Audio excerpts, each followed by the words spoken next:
Today, we're along Cascade River in western Washington, right down in the floodplain on the banks of this river.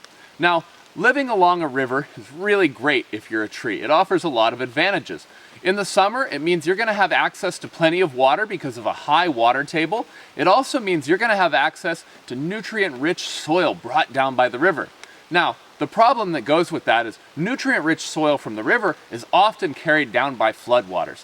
If you're a tree growing along a river in western Washington, you need to be well adapted to survive throughout all of those disturbances caused by flooding.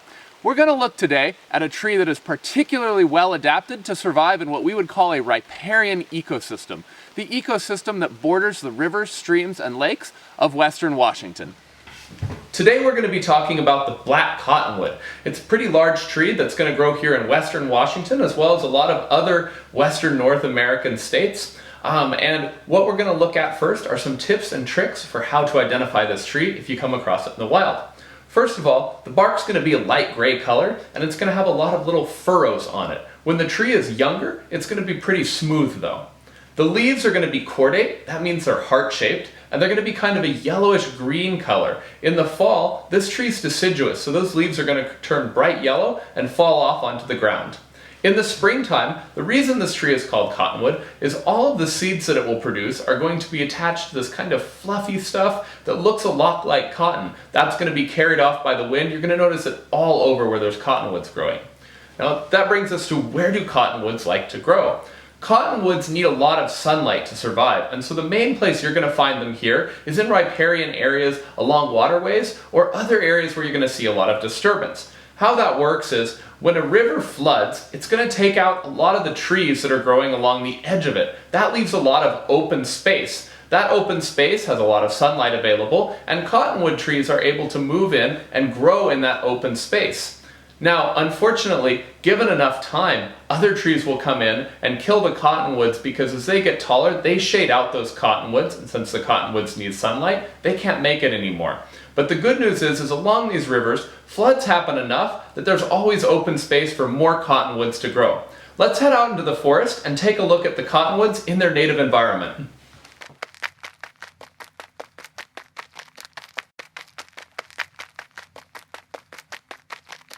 Right now, I'm out in the forest with my friend the Black Cottonwood tree.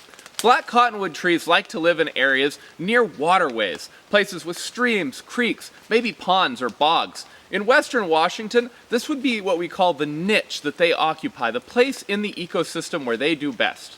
Now, waterways, rivers, streams, those are all very finicky things, and they're prone to a lot of disturbance. That means there's constant change going on around western Washington's rivers.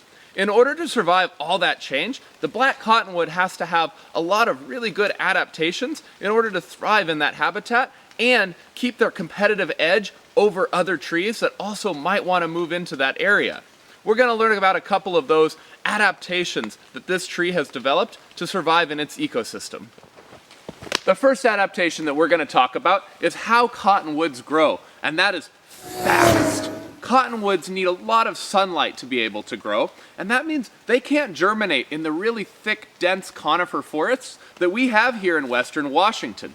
The good news is that along a river, oftentimes flooding will take down trees that were there before and open up new land for the cottonwoods to move in on, places that are open to bright sunlight coming in. Now, there's a whole lot of other trees that are going to want to move into that space as well. So the Black Cottonwood, like the one behind me here, is going to have to move in quickly to be able to jump on that. This tree behind me is only about 20 feet tall, but it may only be a few years old. In fact, Black Cottonwood trees just 9 years old have been known to reach heights of over 50 feet tall. That's absolutely crazy. It's a pretty short-lived tree, often not living more than 100 or 200 years, but in that time, it can achieve really impressive heights of over 200 feet and over 6 feet in diameter. Really, really handy if you need to move in on new sites, grow quickly to avoid getting shaded out by other trees. The second trait that we are going to talk about that helps Black Cottonwoods to survive in its constantly changing habitat zone is going to be phenotypic variation. Now that's a big word, so let's dive a second into what is phenotypic variation. Now put simply, Phenotypic variation simply means that members of the same species can sometimes have different traits. An example in humans of this would be, I'm a human and I have blue eyes. Now, I have another friend who is also human, and they have brown eyes. We're still the same species, but some of our traits vary. Same thing with trees, except that they don't have eyes. Now with me right now, I have a selection of black cottonwood leaves. And if we take a look at them, we're going to be able to see that these leaves vary significantly in size. All of them are different sizes, different shapes. This first leaf here, and this little leaf right here, both came from the same tree. And yet, look at the size difference on them. That's an example of phenotypic variation that we might see on black cottonwood trees.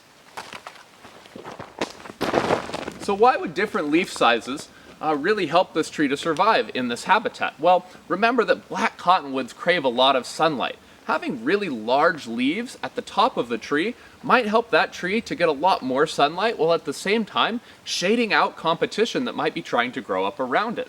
Those little leaves at the base of the tree, it doesn't matter for the leaves there to be quite as large because there's probably not as much sunlight down at that level anyway. Now that's one way that these trees can demonstrate phenotypic variation, that big word that we learned. But another way that they do that is in the actual shape of the trees themselves. Behind me here, just a little bit back, is a pretty standard Western Washington black cottonwood. It's got a very strong central trunk going straight up for the sky and reaching for that sunlight. Now here in Western Washington, there's a whole lot of other trees competing for that sunlight resource.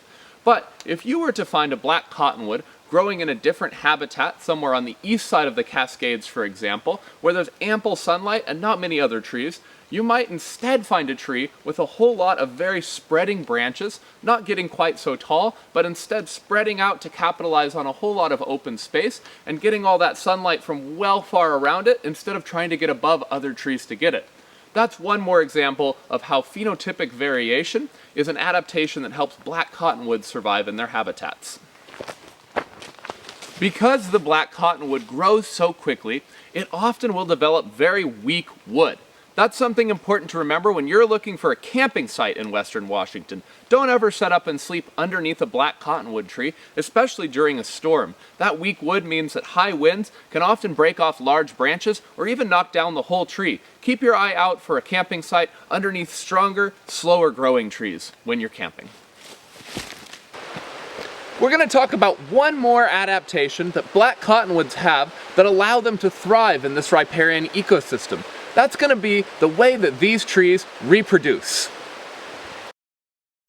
Cottonwoods are called cottonwoods because of the fluff that their seeds are attached to in the springtime when they're released. It looks like little tiny balls of cotton. Now, those little fluffs allow the seeds to be picked up by the wind, carried to a further distance than they would otherwise be. They might also help those seeds to float on the top of water. That's really helpful for a tree that likes growing in riparian areas where there's creeks and streams and lakes nearby.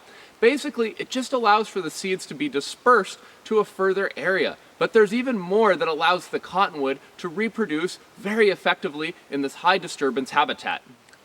The same river floods that might open up new habitats for the black cottonwood to grow on and get the sunlight that it needs might also wipe out mature stands of black cottonwood.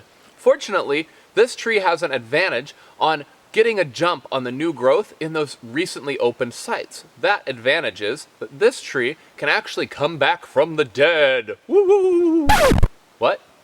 Oh, wait, no, that's not, oh, okay. Sorry about that. So, black cottonwoods don't actually come back from the dead, but they do have the ability to send out new roots and new branches from trees that have been knocked over by flooding or some other disturbance. Let's say that a black cottonwood branch breaks off in a flood and is carried downstream to a new site that has a lot of sunlight. Rather than just being a dead branch, like with most trees, that branch might actually send out a new root system from the bottom and send out new branches from the top, and rather than having just a dead black cottonwood branch sitting on the bank, you actually end up with a small grove of new black cottonwood trees that are clones of the original tree. That's pretty cool. The indigenous people of Western North America, where the black cottonwood grows, were the first to discover many uses for this incredible tree. One of those uses is as a food source. The inner bark of the black cottonwood is very sweet and delicious to eat. And to this day, many indigenous people still use this tree as a source of medicine. The resin in the buds of the tree can be used to make anti-inflammatory salves and tinctures. Those can be taken internally to help with lung issues such as bronchitis. They can also be applied externally to cuts. Really incredible stuff that you can get from the black cottonwood tree. Black cottonwoods are also used by the pulp and paper industry in order to make paper for books and magazines. It is important to remember, though, that cutting down a tree specifically for making pulp and paper might not be quite as sustainable as using leftover waste wood from other trees used by the lumber industry.